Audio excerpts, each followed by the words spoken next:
Ya estamos aquí de vuelta, abrimos Momentum de la economía y los mercados, hoy con Javier Domínguez Navarro, gestor de carteras en aurigabonos.es. Hola Javier, ¿qué tal? ¿Cómo estás? Muy buenas tardes. Hola Fernando, ¿qué tal? Buenas tardes. ¿Qué tal está yendo la semana?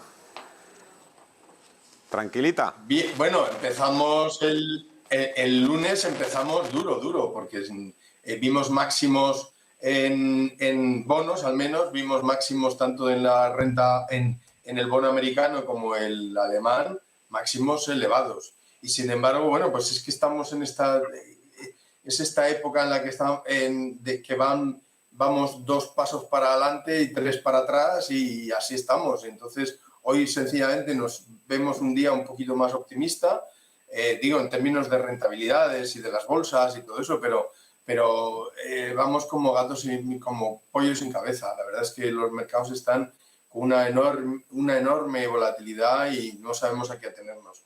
Es verdad que hoy vamos a esperar.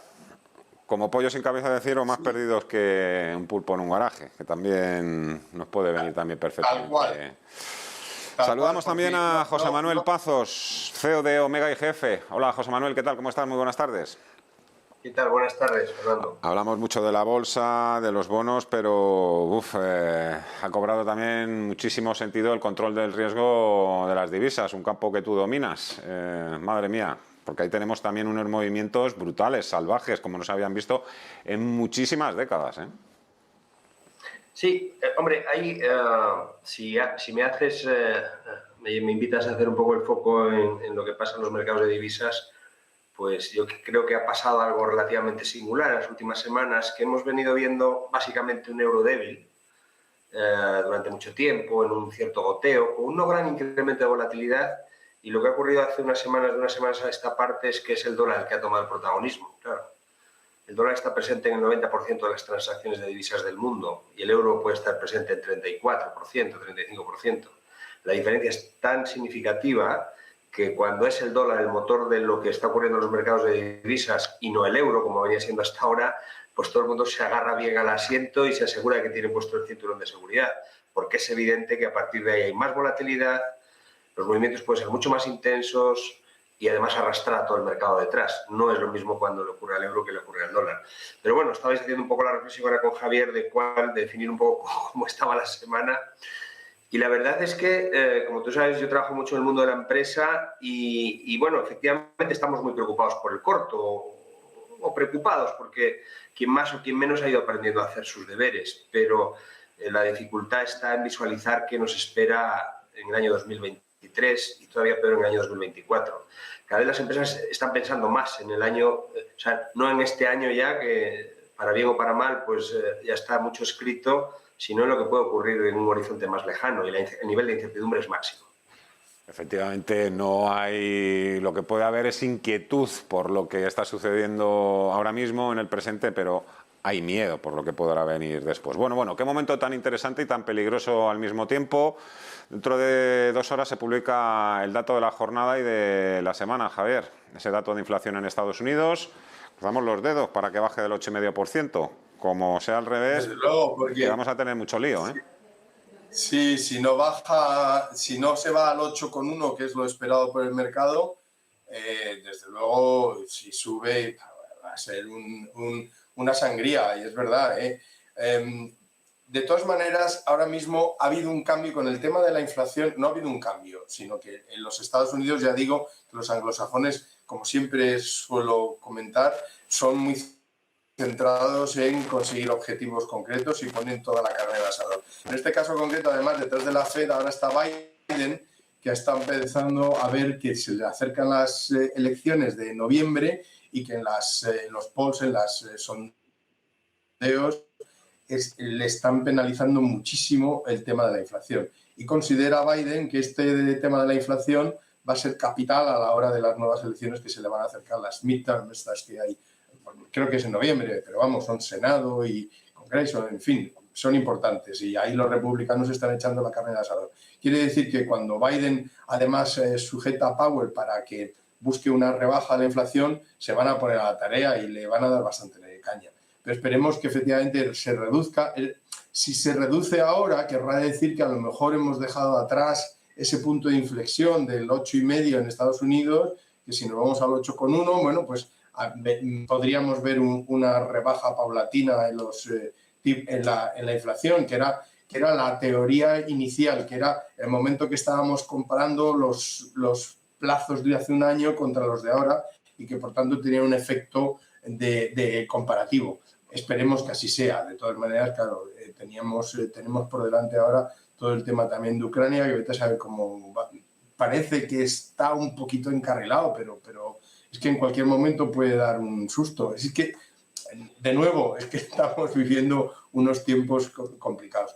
Respecto a la divisa que comentábamos, pues hoy sale en el Financial Times Amundi diciendo que es muy probable que nos vayamos a la paridad euro-dólar, lo cual significaría es una buena oportunidad para comprar ahora valores en dólares, por ejemplo, siempre y cuando se confirme, pero eso también sigue siendo un riesgo. A los que estamos en el euro, invertir en bonos americanos o en bolsa americana, se nos olvida que efectivamente hay un efecto dólar que es peligroso, pero eso José Manuel ya nos confirmará un poco cuáles son las expectativas, pero en principio ahí es donde estamos. Esperemos que hoy la inflación efectivamente en Estados Unidos se rebaje y relaje un poquito el tono. Creo que el cambio ahora mismo debe estar en 1,05, ¿no? Más o menos. Por ahí. Sí, por ahí. Correcto. Por ahí. ¿Tú crees, como apunta Amundi, no solo Amundi, también hay personas que dicen que es inevitable que se llegue a esa paridad entre el euro y el dólar? No sé, yo lo pongo en cuestión. No creo que a la Reserva Federal le interese precisamente eso. Tampoco. Bueno, ¿sabes lo que ocurre, Fernando? Que los viejos paradigmas de explicar cómo se comportaba el mercado y por qué se comportaba de la manera, y las correlaciones, que son siempre una herramienta muy potente para cualquiera que analiza la economía, pues eso todo ha saltado por los aires ya hace tiempo, pero no se ha recuperado en absoluto. Normalmente, siempre que se habla de unos precios de materias primas al alza, que parece que en esto sí que en general podemos estar casi todo el mundo de acuerdo en que el mundo al que vamos, este es uno de los gravísimos problemas que tiene la industria europea y en general la industria de todo el mundo y en particular la española. Un problema muy serio, muy serio. Yo creo que no hay una verdadera conciencia de lo que va a suponer esto como cambio estructural en las economías en general, de lo que conocíamos a unas economías muy vinculadas a competir en precio, a unas economías que tienen y a unas empresas, unos agentes económicos que tienen que competir en otras materias distintas de precio porque la situación de materias primas, input fundamental, sea energético, sea de otro tipo, va a explicar mucho de lo que ocurra a futuro. Los precios de las materias primas van a subir. Siempre se ha dicho, y ha habido una correlación siempre, tradicionalmente, histórica, negativa, entre el tipo de cambio del dólar y las materias primas. Siempre que ocurría que las materias primas subían, el dólar tendía a depreciarse y al revés. Esto es obvio que ya no funciona en absoluto, ya veremos si se puede recuperar en algún momento, pero esas correlaciones viejas es un problema serio para hacer pronósticos porque ya ni funcionan ni existen. Y además, en un horizonte en la lontananza, cuando uno hace un plan estratégico que piensa en sus próximos 3 años, pensar en que se recuperen esos equilibrios del pasado yo creo que es más una aspiración que algo real. Irse de 1,05 a 1 es menos camino que el que viene desde 1,13 cuando arrancó el año al 1,05 que tiene ahora, con lo cual tampoco sería nada extraordinariamente milagroso. Sí es verdad que por primera vez, creo que fue el viernes pasado, el gobernador del Banco de Francia, por primera vez, hay que tener en cuenta esto, habla del tipo de cambio como un elemento a tener en cuenta. No creo que esté entre sus grandes prioridades, es decir, si el movimiento del dólar es relativamente lento, como está siendo con este episodio de este último mes, que sí se ha intensificado por las razones que apuntaba antes, si eso se hace de una forma relativamente lenta, es perfectamente posible que pueda llegar a la paridad e irse por debajo de la paridad. La paridad no deja de ser pues como un calendario gregoriano. Las cosas no cambian del 31 de diciembre al 1 de enero por mucho que queramos verla. La naturaleza se sigue comportando exactamente igual. A esos efectos yo creo que efectivamente hay un riesgo de este tipo. No se ve en los pronósticos, es más en las declaraciones y en esto cuando nos preguntáis a los analistas ¿piensas que esto es posible? Bueno, y luego pues se titula, pues fulano dice que es posible que se vaya por debajo de la paridad. El último consensus de pronósticos que hace Consensus Economics, como sabéis, una de las publicaciones más prestigiosas del mundo en recopilar estados de opinión, lo último que es el mes de abril del consensus de divisa, no había ni un solo, de los casi 90 encuestados, no había ni uno solo que el día 11 de abril dijese que el dólar iba a estar por debajo de la paridad a un mes vista, a 3 meses vista o a un año vista. No había ni uno solo. Muy probablemente en mayo empezarán a emerger ya pronosticadores que efectivamente apunten con el dólar por debajo de la paridad. ¿Es radicalmente diferente a lo que hemos vivido hasta la fecha? Yo creo que no. Es emocionalmente diferente, sí, porque bueno, pasará a formar parte de también los grandes titulares de la prensa económica. ¿Creo que va a haber una gran oposición oficial a que se produzca este evento? Yo creo que no, salvo que se produzca una situación que en lugar de que se vaya a un 0,99, un 0,98, que es donde los analistas técnicos le ponen esa primera referencia, si nos encontráramos con el dólar yéndose a los máximos históricos desde que existe la relación euro-dólar, que fue allá por los 0,92. En una situación de este tipo, o sea, para llegar a esa situación, yo creo que harían falta que pasasen cosas más importantes de las que hemos visto hasta la fecha y que además los bancos centrales no pusiesen una oposición, no se pusiesen frente al movimiento. Pero perfectamente y de forma lenta irse por debajo de la paridad no creo que sea lo más probable, pero es perfectamente factible. Y yo no le diría a nadie, oye, no consideres ese escenario con una probabilidad significativa. No le diría, considéralo. De hecho, nosotros lo tenemos que considerar. Bueno, pues mientras los mercados esperan en verde, las bolsas, están cayendo también las rentabilidades de los bonos. Hoy un poquito ese dato de inflación en Estados Unidos a partir de las 2:30 de la tarde. Esta mañana hemos tenido declaraciones de la presidenta del Banco Central Europeo, Christine Lagarde, que empiezan ya a dejarse de tonterías. Vamos a escucharla y a verlo. First, we end net purchases under the asset purchase program. And judging by the incoming data, and subject to what will be confirmed in short order when we have our projection, my expectation is that they should be concluded early in the third quarter. The first rate hike, informed by the ECB forward guidance on the interest rates, will take place sometime after the end of net asset purchases. We have not yet precisely defined the notion of sometime. Deliberately bueno, pues tampoco es que haya dicho en julio es cuando voy a subir los tipos de interés, pero bueno, ya ha dicho que la retirada de los estímulos va a terminar ya en el tercer trimestre, blanco y en botella. Bueno, ahí... Si no julio, será agosto. Claro. Será agosto. Entonces, bueno, a lo que veis que los tipos de interés ya han subido. Hombre, o sea, que si está alguno en el 1%. Es lo que está ocurriendo, ¿no? Va pero muy por detrás, esta vez el Banco Central Europeo. Uno muy por delante, el Banco de Inglaterra, que sube los tipos de interés el mismo día que te dice que el año que viene van a tener una recesión, luego está la FED y otros bancos centrales y luego el Banco Central Europeo. Claro, por lo que decimos de los anglosajones, que van siempre al grano. Recordemos que cuando hubo la crisis del 2008, los americanos y los ingleses en febrero del 2009... ya habían reorganizado toda la banca y habían rescatado y habían dejado quebrar a todos. Estamos hablando de en unos meses, pocos meses, habían resuelto todo. Nosotros en el 2011 y en el 2012 todavía no habíamos hecho absolutamente nada en España, de manera que, digo, con la crisis bancaria. Quiere decir que cuando hay un lío, los anglosajones se ponen a ello. Entonces, los ingleses lo han demostrado con el Banco de Inglaterra, que se deja de líos y sube los tipos de interés y se acabó. Y lo vamos a ver en la FED, que efectivamente, sobre todo, insisto, que con Biden preocupado con el tema de la inflación, pues le van a dar leña, pero bien. Dicho eso, de nuevo mantengo que volveremos a ver los tipos de interés del bono americano, etcétera, del 10 años, lo vamos a ver por encima del 3 largo. ¿Por qué? Pues porque habrá días de tensión, hoy es un día relajado y se ha ido por debajo del 3, pero ya digo que el lunes estábamos casi en el 3,20 el bono americano. Sí, que es una gran oportunidad. 3,20 el bono americano, dólar que puede irse a la paridad, según estamos hablando, chicos, pues es un win-win estupendo. O sea, es una buena oportunidad. Porque además es la única tendencia que hay. La única tendencia es que van a subir los tipos de interés de los bonos americanos.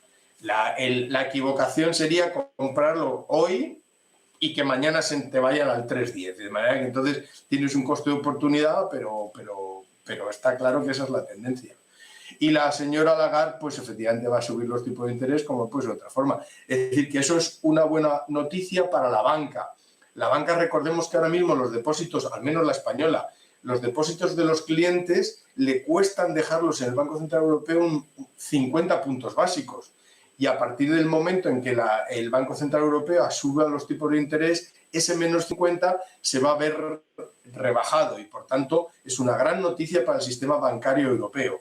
Creo que es una buena oportunidad, por fin, para la banca el poder sacar la cabeza de todo este marasmo que hemos tenido del ciclo expansivo de ayudas y que han dejado los tipos de interés donde estaban. Entonces, por fin es la oportunidad de la banca. Yo creo que ahora mismo necesito que se hablan de costes para los bancos españoles de más de 100 millones por entidad. Ese coste que tienen de mantener el depósito de los clientes al cero sin cobrar, la mayoría ya están pagando, la mayoría de los grandes depositantes están pagando ya los tipos de interés. O sea, su saldo pagan el 0,50 o más. Pero que eso va a ser una gran oportunidad para la banca, ya digo. Ya de alguna forma, Javier, ya nos dices que no hay capitulación de momento en el mercado de renta fija. Yo no sé si participáis o no, os interesa este debate, capitulación, suelos, Pazos. Creo que la situación... normalmente estamos acostumbrados a gestionar episodios de crisis muy vinculados a fenómenos muy concretos y fenómenos que tienen componentes coyunturales en gran medida y la bolsa pues la interpretamos muchas veces en esos términos. Yo creo que, bueno, ya hemos vivido muchos episodios, ahora Javier hacía referencia a la crisis financiera y la reacción de distinto modo y en distintos momentos del tiempo de los distintos gobiernos, pero yo creo que ahora estamos enfrentando una situación donde si ese problema estructural que se produjo en el sector financiero fue lo que dio carácter a la crisis del 2009, ahora mismo en estos momentos sobre el tablero están todas las piezas. No es solo la pieza financiera, no es solo una situación coyuntural, es una cantidad de elementos los que se han colocado sobre el tablero y el movimiento de todas esas piezas hace muy difícil interpretar esto como una capitulación. Es decir, porque la capitulación la asociamos a un evento concreto. Ahora no estamos ante un evento concreto, estamos ante un mix enorme de eventos que lo que van a hacer es concatenar acciones y reacciones, estos pasos adelante, pasos atrás, que antes apuntaba Javier, vamos a tener mucho de esto.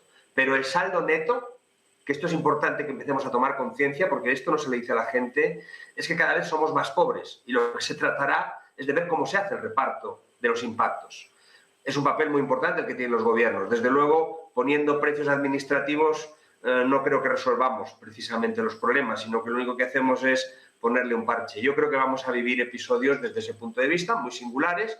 Yo creo que la economía tiene tracción. Mientras se mantenga la demanda y la gente no tenga un miedo particular, pues yo creo que no tiene que ser es una mala noticia, pero lo que tiene que haber por detrás es una conciencia clara de un proceso de transformación económica serio, muy serio, como no he vivido yo y ya, en fin, ya he toreado en algunas plazas, como no he vivido yo hasta la fecha y que pensaba que no iba a vivir, por lo menos al mando de una sociedad, ¿no? Yo creo que estamos viviendo un proceso de transición muy importante que tendrá momentos buenos y momentos malos, pero juzgaremos este tiempo con una visión de muy largo plazo como un tiempo realmente intenso, interesante, pero transformador. Todavía tienen que llegar, querido José Manuel, porque todavía vuestra esperanza de vida, como mínimo, será de 100 años, así que todavía nos va a dar tiempo a 3 o hasta 4 crisis más. José Manuel Pazo, socio de Omega IGF, Javier Domínguez Navarro, gestor de aurigabonos.es. Un fuerte abrazo a los dos, cuidaros mucho. Hasta la próxima. Gracias, un abrazo a los dos. Hacemos pausa y nos queda todavía